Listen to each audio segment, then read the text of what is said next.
Sai Ram. You're listening to Sai Soul 100, a weekly podcast series with soul, or stories of unconditional love, shared by devotees of Bhagavan Sri Satya Sai Baba in celebration of his 100th birthday. We invite you to listen in on these motivational stories of his constant loving presence in devotees' lives. Offered at his lotus feet by the Sri Satya Sai International Organization USA, Mid-Atlantic region. Welcome to Sai Soul 100. Sai Ram, dear listeners. Welcome to Sai Soul 100. Our guest today is Sister Yamali Lagir, who's joining us today from Manhattan, New York. Yamli will be sharing an experience which allowed her to have a blissful connection with Swami, which she carries wherever she goes. Sarah Yamli, thank you for joining us today. Hi, Ram, Shri. Thank you for having me. So first, before I start off, I wanted to kind of share how I came into Swami's fold. So the same year that I was born, my dad, who was already coming from Haiti, and when he immigrated to the United States, he was already involved in many spiritual organizations. But his friend at the time was living in Mexico, and he was already involved in the Sai organization. So he mailed a book about Swami to my dad, but the book was in Spanish. So at that time, my dad was still learning English, and all he spoke was French and Creole. So he received this book, and there's a picture of Swami, but he could not, read it, obviously. So it was until one day, part of his organization, they do these monthly pamphlets, and there was a very small article, I guess, on the page, and this was in French, and it had a picture of Swami, and then it mentioned that there's an avatar that is, amongst us, and that is when the light bulb, I guess, the light switch hit in my dad's head. It's like, oh, he remembered this book that his friend sent over, and he's like actually seeing a picture of Swami in the pamphlet that was part of his organization that he was a member at that time. From that point on, he was able to find a center. He started attending Manhattan Center. I was born in Brooklyn, so it was much easier for him. That's how we became part of Brooklyn Sai Center. And that's where I grew up and I attended Bal Vikas there. So I was there for pretty much my whole life. So that's how, I really became part of Swami's fold.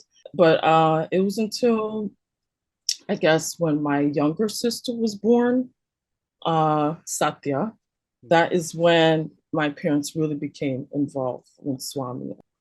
It's interesting because my mom at the time was a very devout Catholic, and she had some hesitation in terms of, believing in God in the human form, because that's not how she was, raised, and that's not the custom. But when she was pregnant with my younger sister, she was having some complications, and it was definitely a life or death situation, where the doctors were saying that either the baby lives or the mom lives. Wow. And yeah, it was, so my dad thought, oh, he should send a telegram to Swami. And at that time, I know I'm talking about telegram, I don't even know what they are, but so the same night that my dad sent the telegram to Swami, Swami came into my mom's dream, and he blessed her. And, he said that if you believe in Jesus, you also believe in me. And I think from that point, my mom was, obviously everything turned out well because my younger sister's here. From that point, she was able to accept Swami in her life. She still was a practicing Catholic, but she didn't struggle with, this, am I doing the right thing or not? Because Swami really confirmed that for her. So that's when both of my parents really became involved in attending center. So my mom and dad would both go to center. The Brooklyn Center was that became a second family for us. So definitely a second home for me as well. Uh, so that's really my story in terms of how I came into Swami. So growing up in Brooklyn Center at the time in 2007, I was a young adult, and that's when the World Youth Conference was happening. So when I found out about it, I was curious and I was definitely interested in going because a group of us from Brooklyn Center were also delegates and were also interested in attending.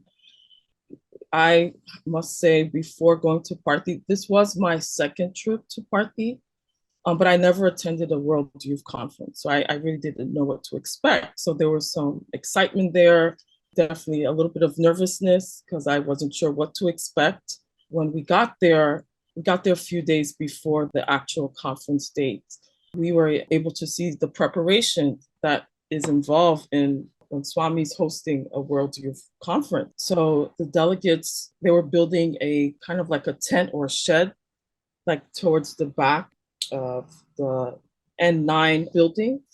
And that was the area that the delegates were expected to eat breakfast, lunch, and dinner. And I remember hearing about the preparations in terms of Swami approving chefs from Bangalore to prepare the meals and things like that. So every level of, there was so much care and detail that Swami was part of, that it just truly makes you feel like he had to approve the menu. Like being there, you felt like you were so welcomed and it felt so loved to be there.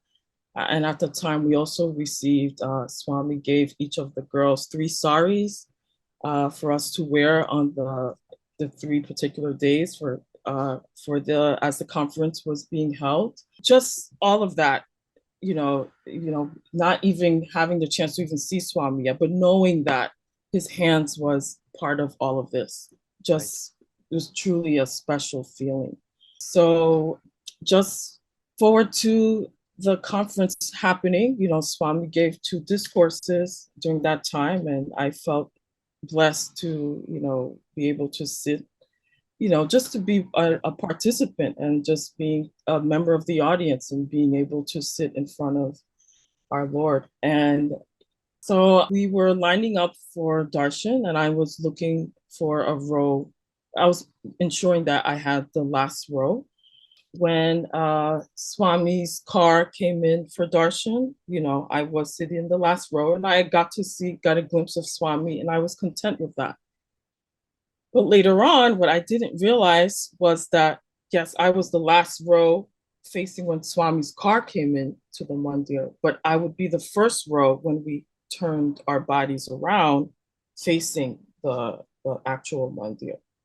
So that's what was like, oh my goodness.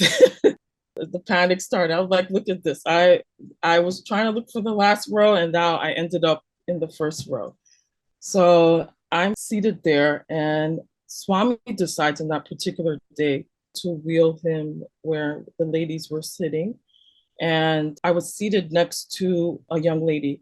And I guess she was having a eternal dialogue with Swami. And as Swami's approaching, I saw that he nodded his head to whatever she was asking or praying to him. And then Swami gets to me and he flashed a smile and our eyes met and he smiled. And I just remember all those feelings of nervousness and all this emotional turmoil I was putting myself through just went away because I truly felt Swami's love. And even though I did not want to be seen at the time, Swami definitely showed and he definitely reminded me that I see you. And that moment just really encapsulated. It was truly a beautiful experience. And I would say the highlight of my trip and the highlight of the conference for me. That was my first real interaction with Swami. And I can't think of something else better than that. And within that same time frame, that same trip, so this is after the conference has ended. Most of the delegates at that point were already going home. but there were still a good number of us there. I would say about 2,000 delegates that were still there. We still had a little bit of privileges in terms Yeah. of darshan, but but still, the conference ended. And I remember one afternoon, this was before afternoon darshan was about to start, and I got word from the other delegates that were there that Swami wanted an interview with Wow. the rest of the delegates that were there. And I'm thinking to my mind, oh my goodness, there's so many of us. How will all of us fit in, that small room? And I wasn't quite sure how this was going to happen. So we all rushed in and we put on the sari that Swami has given us. And we got ready and then we started lining up for darshan. In my mind, I'm like, oh my goodness, now I get to be like face to face, like what an interview with Swami. Like these are the Yeah. things you hear about, right? I mean, the nerves were still there. I'm not gonna, say they weren't, but I was looking forward to it. So we are lining up for darshan, and the Seva dolls asked us to sit in a particular way where, like, the girls we were facing each other, Mm. and they created this gap for them to walk past. And so I'm thinking, okay, this is an interesting arrangement that they have going on here. So, I could see from the corner of my eye, I turn and I see that they are handing out, at that time, I thought they were orange t shirts. I could not see fully what the Seva dolls were handing out. And I see they're asking, so as they're approaching, I see they're asking all the delegates to put their hand out and ready to receive. So I, at the time, thought they were t-shirts. So I'm like, okay, so we're getting t-shirts. Okay. But as she's approaching closer, I'm like, those are not t-shirts. I realized they were Swami's robes. So we're each sitting there and with our hands out, ready to receive Swami's robes. And I was like, oh my goodness. At the time, it dawned on me, this is a monumental blessing. And I was like, I don't even know, like in one trip, all of this is happening. So I'm like, I don't even know what to say. I just like, I don't know what this means. Swami is handing out 2,000, I would say about 2,000 robes. That's something I've never heard. I was just so pleased. And then I remember at that time also, my SSC guru and dear teacher, Anne Sohani, was there as well. And she, I told her, I went after Darshan ended, I went over and she was so elated and happy for me. And she actually gave me something for like a Ziploc bag to carry it home. Cause I'm like, how do I carry this home? Right. And I'm thinking like, what do I do with this? What does this mean? There's a meaning behind why Swami has given all of us, but I was mostly thinking for myself, why Swami was giving this robe to me and what the significance in my life would, like what was the significance and what it meant. So I was just thinking, so I thought about, on my way back home, I thought about the discourses that Swami shared at the time. And if you look back in the 2007 discourse, Swami talked a lot about the young adults taking on the mantle pass. It's like almost a passing of the torch. So I'm thinking, okay, maybe Swami's saying he wants, he wants the young adults to be more involved. So maybe it's something along that. So this visit really, you had three blessings. You had not only his darshan, which, expected or not, and then you had his robe, and so now you're getting his discourse.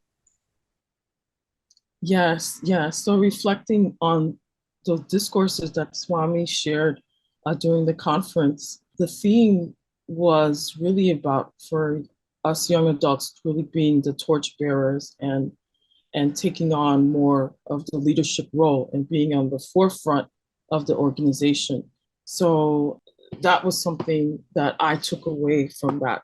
So coming home back in New York and having this robe, I thought maybe that was the significance behind getting this robe. But it also, what I wanted to add, the robe was also, it served as a reminder for me that Swami was guiding my steps and that he was with me. Because as I got back from New York, 2 years I settled in, I was a college student. I had some challenges that definitely came my way. One of them being at my last semester of college. I was ready to graduate. That was an exciting time for me, but I was hit with a real turning point in my life. And that's when my mom suffered her third massive stroke. So I was faced with the dilemma of whether I should continue school and take on the role and responsibility of being a caregiver, or like I was trying to figure out how I was going to balance these things. And it was truly, I did look to the robe as a sense of comfort during that time. And definitely I remember taking the robe with me to the hospital on the hospital visits, because my mom did require a lot more intensive care at the time. And she suffered a stroke, and then she was going to rehab. She went to the rehab center. And then from that point, she was transferred into a managed care facility, or also known as a nursing home. And she spent about a year there. So, all of that was happening as I was on my way of ending my semester in college and looking forward to things. But then I immediately get the responsibility of being a full-time caregiver and assuming that role. So I did look to rely on Swami for that guidance and faith through that. And I had my faith to kind of pull me through that time. So as I was, really trying to learn how to manage a household and taking on these responsibilities. And then from that point too, I think what's many young adults go through is that I was finished with SSC. When we are children, our parents are taking us to the center. This is very much so our parents making that decision on behalf. As young adults, that decision comes, it's really on your turn. And as I said, I was taking on the role of being a caregiver, so I was not attending center as much. Later on, my dad approached me and he asked, you should go to a center, go check out what the young adults are doing. Because I think part of being the caregiver and taking on that responsibility was, it was almost a sense very isolating experience that too. That was very, I didn't know very many young people that were also doing this as well. So it was very helpful to kind of seek for some kind of peer group that, in which we shared this spiritual bond. I attended a young adult meeting in 2012. There was an icebreaker happening in Manhattan. And in that meeting, that's when I got to see other young adults. And then from that meeting, at that point on, I started to attend Manhattan Sai Center. But little did I know, they were looking for, at that time, there was a young adult male rep, but they were looking for a young adult female rep. Again, I just was content with just slowly getting back into Sai activities and just going to the center and things like that. And I was not thinking of taking on any position or role within the center. And so within that year, I was nominated to become the young adult female rep. So here again, I started to feel, okay, here's those feelings that I got when I received the robe in 2007. I said, okay, maybe this is my time that Swami wants me to take on a role within the center. And then shortly after that, I started to take part in the SSC program that was happening in Manhattan. I became an SSC teacher. So I was a YA female rep, and then I was a SSC teacher. And then shortly after that, I became the education coordinator for Manhattan. And I'm still in that role right now. So I definitely feel that Swami has blessed me with many moments and opportunity to really rely on him. There were some challenging time, but definitely the robe signifies for me the constant reminder that he's with me and that he's guiding my steps. That's such a special connection that you have, Yamli, with Swami. We want to thank you so much for sharing that connection with us. And thank you for sharing your story with Sai Soul 100. Thank you, Yamli. Thank you. Siram, dear listeners, thank you for joining Sai Soul 100 with Yamali Lagir. I'm Sri Kadavidi Until next time, Jai Sai Ram.